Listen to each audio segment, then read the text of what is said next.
নমস্কার, আমি ডাক্তার সুশোভন পাত্র, কনসালটেন্ট পেইন ফিজিশিয়ান। ঘাড়ে ব্যথা মানে ঘাড়ে আমাদের অনেকেরই ব্যথা হয়ে থাকে। ঘাড়ে ব্যথার কী কী কারণে হতে পারে? ধরুন, ঘাড়ে ব্যথা হতে পারে কোনো মাসকুলার কারণে, বা আপনার ঘাড়ের কোনো জায়গাতে একটা নার্ভ এন্ট্রেপমেন্ট বা নার্ভের উপর চাপ পড়েছে, বা হচ্ছে যে কিছু জয়েন্ট এফেক্টেড হয়েছে, সেক্ষেত্রে আপনার ঘাড়ে ব্যথা হতে পারে। যদি আপনার হাই বিপি মানে ব্লাড প্রেশার হাই থাকে, সেক্ষেত্রেও কিন্তু অনেক পেশেন্ট আছেন যারা ঘাড়ে ব্যথার সিমটম নিয়ে আসেন। আলটিমেটলি দেখা গেছে তার একটা হাই বিপি আছে, সেক্ষেত্রে সেই জন্য তার ঘাড়ে ব্যথা হচ্ছে।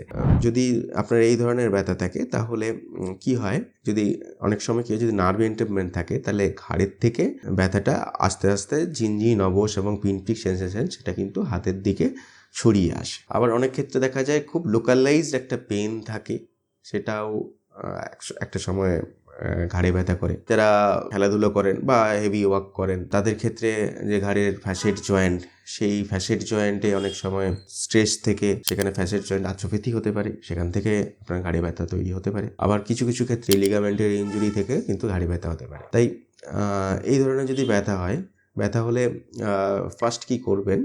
ফার্স্ট হচ্ছে যে কিছু এক্সারসাইজ করা ঘাড়ের জন্য, যাতে আপনার ওই জায়গায় যেগুলো মাসকুলার স্টিফনেস এগুলো কম থাকে। যদি আপনার ঘাড়ে ব্যথা হাতের দিকে ছড়িয়ে আসে বা ঝিনঝিন অবশ ভাব হয়, তাহলে কিন্তু দেরি না করে অবশ্যই ডাক্তারের সাথে কনসাল্ট করবেন। কারণ ঘাড়ের যে নার্ভ রয়েছে, যেটা হচ্ছে যে স্পাইনাল ক্যানাল দিয়ে ধরে, একটু কম্প্রেশন হলেই সেখানে কিন্তু আমাদের সিমটম দেখা যায়। এবং কম্প্রেশনের মধ্যে দিয়ে কিন্তু, যেহেতু ঘাড়ের একটা সেন্সিটিভ এরিয়া, সেক্ষেত্রে কিন্তু আপনার যদি প্যারালিসিস পর্যন্ত জায়গাতে আপনি পৌঁছাতে পারেন। তাই ইমিডিয়েট এই ধরনের যদি সিমটম দেখা যায়, তাহলে আপনি অবশ্যই, এটা রেড ফ্ল্যাগ সাইন, আপনি কিন্তু যোগাযোগ করবেন। এছাড়া কিছু কিছু ক্ষেত্রে লিগামেন্টের ইনজুরি থাকে, সেই লিগামেন্টের ইনজুরি জন্য কিন্তু ঘাড়ে ব্যথা হতে পারে। সেক্ষেত্রে টিআরপি থেরাপি বা হচ্ছে যে রিজেনারেটিভ থেরাপি কিন্তু ভালো কাজ করে। এরপরও যদি ব্যথা রয়ে যায়, সেক্ষেত্রে আমাদের প্রথমে কিছু মেডিকেশন দেওয়া হয়। মেডিকেশনেও যদি কাজ না করে, তখন ইন্টারভেনশন কিছু কিছু করতে হয়।